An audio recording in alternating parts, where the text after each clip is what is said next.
सभी से सादर जय जिनेंद्र।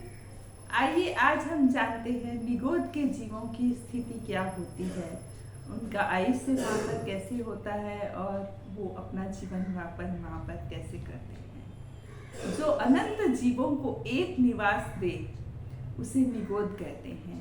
आशय यह है कि एक ही साधारण शरीर में जहाँ अनंत जीवों का निवास होता है वह निगोद है। निगोद के जीवों के दो भेद है, व्यवहार राशि वाले और अव्यवहार राशि वाले। जिन जीवात्माओं ने निगोद को छोड़कर एक बार भी बादर पर्याप्त प्राप्त की है वे व्यवहार राशि के जीव कहलाते हैं।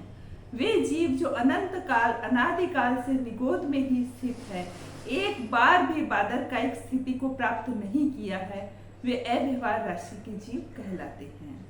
जब एक जीवात्मा सकल कर्मों का क्षय करके सिद्ध पद को प्राप्त करता है तब एक जीवात्मा अव्यवहार राशि से व्यवहार राशि में आता है। निगोद के जीवों की काय स्थिति तीन प्रकार की होती है। अनादि अनंत, वे जीव जो अनादिकाल से निगोद में ही स्थित है और निगोद में से बाहर कभी निकलेंगे भी नहीं। जाति भव्य जीवों की स्थिति अनादि अनंत काल की होती है। अनादि शांत, वे जीव जो अनादिकाल से निगोद में ही स्थित है, निगोद में से बाहर निकले नहीं हैं, परंतु भवितव्यता के अनुसार कभी न कभी जरूर बाहर निकलेंगे। इसमें भव्य और अभव्य दोनों प्रकार के जीव होते हैं। साधि शांत, वे जीव जो एक प्रकार से त्रस पर्याय को प्राप्त हो चुके हैं परंतु कर्म बंधन करके पुनः निगोद में चले गए हैं। एक बार त्रस पर्याय प्राप्त कर चुके हैं, अतः उनकी साधी स्थिति है और वे कभी न कभी मोक्ष में जाएंगे। इस सूक्ष्म निगोद के जीव दो प्रकार के होते हैं, सामव्यवहारिक निगोद, असमव्यवहारिक निगोद। एक जीव जब समस्त कर्मों का क्षय करके मोक्ष को प्राप्त करता है तब एक जीव अव्यवहार राशि से व्यवहार राशि में आता है। वह जीव मृत्यु पाकर पुनः सूक्ष्म निगोद में उत्पन्न हो जाए तो वह सामव्यवहारिक जीव कहलाते हैं।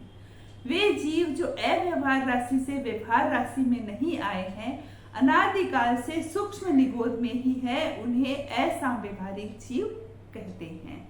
निगोद के जीवों के भाव, एक श्वासोश्वास में 17.5 भाव करते हैं, एक मुहूर्त में 65,536 भाव करते हैं, एक दिन में 19,66,080 भाव करते हैं, एक दिन में 5,89,82,400 भाव करते हैं, एक वर्ष में 70,77,88,700 भाव करते हैं।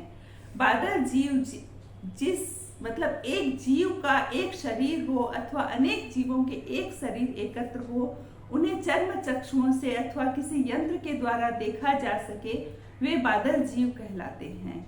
वे जीव शस्त्र से कट जाते हैं, इनका दूसरी गति में भी मतलब छेदन वेदन होता है, अग्नि जला सकती है, पानी बहा सकता है, इनकी गति में रुकावट होती है और दूसरों की गति में रुकावट का कारण भी बनते हैं।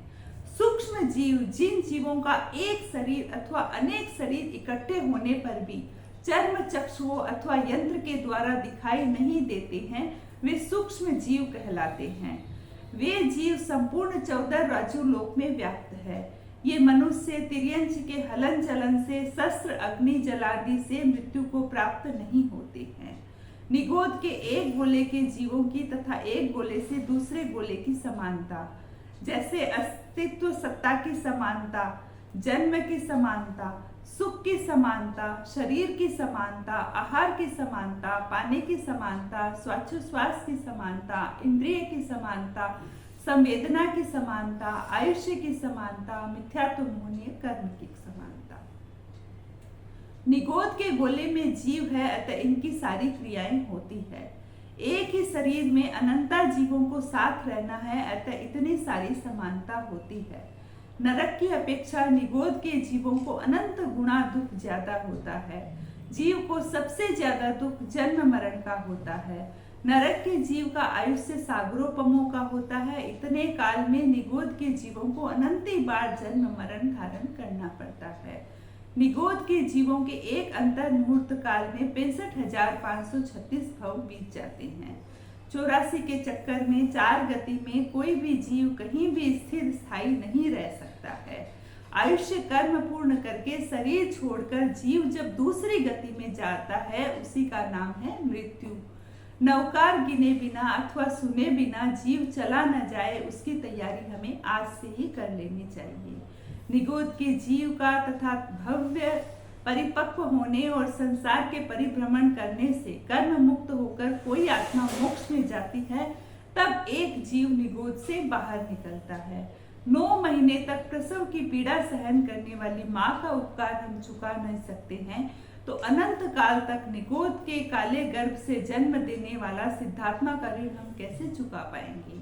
ऋण चुकाने हेतु हमें नमो सिद्धाणम का जप करना अनिवार्य नहीं आवश्यक है, जिससे हम भी कर्म मुक्त होकर सिद्ध बन सकें। धन्यवाद।